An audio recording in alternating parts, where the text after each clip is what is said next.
আজকে রান্না করছি আমি ভেন্ডি মশালা। এই রান্নাটায় দুটো নতুন উপকরণ আমি ব্যবহার করেছি, তাই ভিডিওটা শেষ অবধি ভালো করে দেখবেন। আমি নিয়েছি এখানে 500 গ্রাম ভেন্ডি আর দুটো মাঝারি সাইজের আলু, দুটো বড় সাইজের টমেটোকে কুচি করে নিয়েছি আর বেশ খানিকটা রসুন দিয়েছি। এবার ফোড়নে আমি হিং ব্যবহার করব, তাই হিং নিয়েছি, হলুদ গুঁড়ো, ধনে গুঁড়ো, লাল লঙ্কার গুঁড়ো আর গরম মশলা।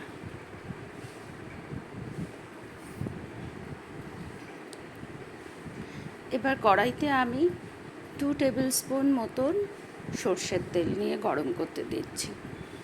তেলটা গরম হয়ে গেছে, তাতে আমি গোটা জিরে আর হিংটা ফোড়ন দিলাম আর গোটা শুকনো লঙ্কা দিয়েছি কয়েকটা ফোড়ন।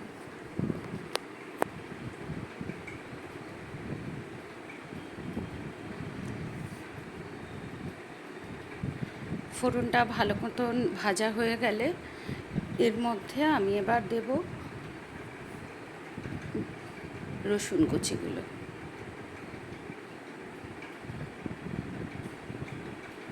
এখানে 12টা মতন রসুন রয়েছে, খুব ঝিরিঝিরি করে কুচি করে নিয়েছি। এবার রসুন কুচিটাকে ভালো করে একটু ভাজা ভাজা করে এর মধ্যে আমি আলুটা দিয়ে দিলাম, কারণ আলু একটু সেদ্ধ হতে লাগবে, তাই আগে আলুটা দিলাম। আলুটা মোটামুটি পাতলা করেই কেটেছি। এবার এটাকে ঢেকে ঢেকে একটু ভাজতে হবে। আমি যে বলেছিলাম দুটো নতুন উপকরণ ব্যবহার করছি এই রান্নায়, সেটার মধ্যে এইটা হলো রোস্টেড চিনেবাদাম। এই রোস্টেড চিনেবাদামটাকে একটু হামালদিস্তায় আমি অর্ধেক ভাঙা ভাঙা করে নিচ্ছি একটু। এটা রান্নাটায় শেষে আমি ব্যবহার করব, টেস্টটাই বদলে দেয় এটাই ব্যবহারের পর তরকারিটার। এদিকে আলুটা ভাজা ভাজা হচ্ছে, এবং ঢেকে রান্না করলে কী হবে, এই যে আলুটা ভালো করে সেদ্ধ হয়ে যাবে, এই ভাজতে ভাজতেই সেদ্ধ হয়ে যাবে। এবার আমি এর মধ্যে ঢ্যাঁড়সগুলো দিয়ে দিলাম। ঢ্যাঁড়সটা একটু বড় বড়ই রেখে কেটেছি।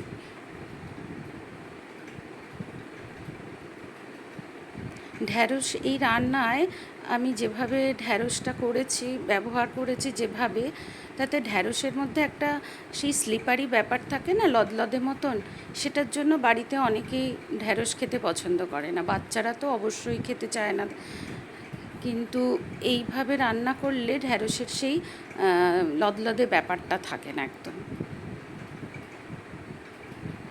যার ফলে খেতে ভালো লাগে এবং সবাই খেতে পারবে, খেতে পছন্দও করে। এবার আমি হলুদ গুঁড়ো, লঙ্কা গুঁড়ো এবং ধনে গুঁড়ো সব মশলাগুলো দিয়ে নিলাম।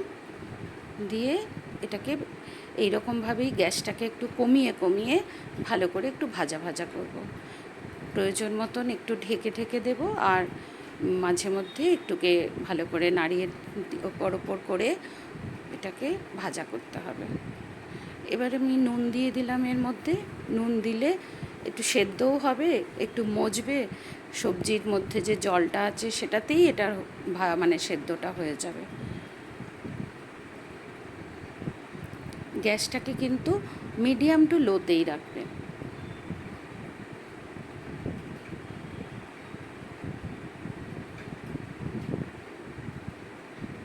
অনেকটা ভাজা হয়ে এসছে, এবং এই ঢ্যাঁড়সের এই রেসিপিটা রুটির সঙ্গে খেতে খুব ভালো লাগে।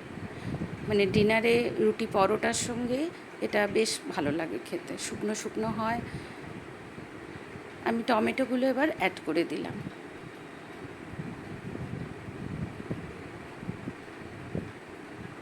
একটা ঢ্যাঁড়সও ঘেটে যায় না।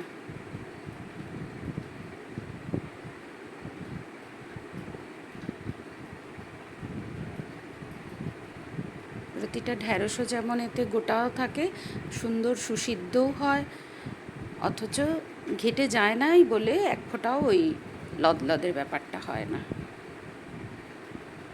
এটাকে একটু খালি থেকে থেকে থেকে থেকে এটাকে নাড়াতে হবে, যাতে তলায় ধরে না যায়। আবার এদিকে প্রতিটা মশলা যেন একদম সুন্দরভাবে কোট হয়, আলুটা সেদ্ধ হয়ে গেছে, সুন্দরভাবে সেদ্ধ হয়ে গেছে।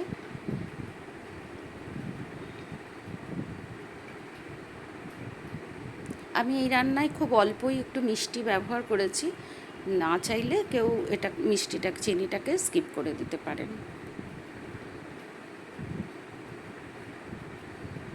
এবার আমি ওই যে যে গুঁড়ো মানে হাফ গুঁড়ো মতো করে রেখেছিলাম চিনেবাদামটা, সেটা অ্যাড করে দিলাম।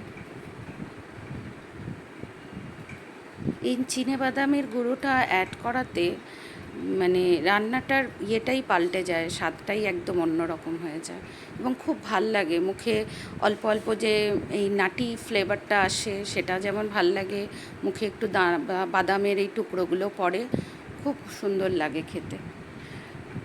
আরেকটা জিনিস আমি এই বাদামের সঙ্গে দিলাম এই যে সাদা তিল। এই তিলটাকেও শুকনো খোলায় আমি ভেজে নিয়ে এর মধ্যে অ্যাড করছি।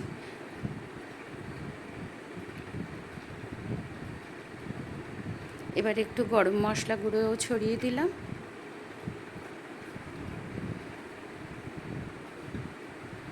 আপনাদের কেমন লাগছে জানাবেন আমার রান্নাগুলো।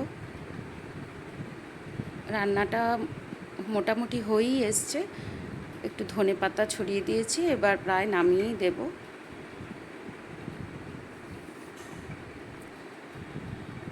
ভালো লাগলে আপনাদের এটাকে শেয়ার করবেন আমার রান্নাগুলোর ভিডিওগুলো, এবং কমেন্ট করবেন, লাইক করবেন, একটু সাবস্ক্রাইব করে দেবেন আমার চ্যানেলটাকে। এটাকে আমি সার্ভ করে দিলাম। আপনারা বাড়িতে রান্নাটা করবেন, করে একটু জানাবেন কেমন লাগলো আপনাদের। ধন্যবাদ।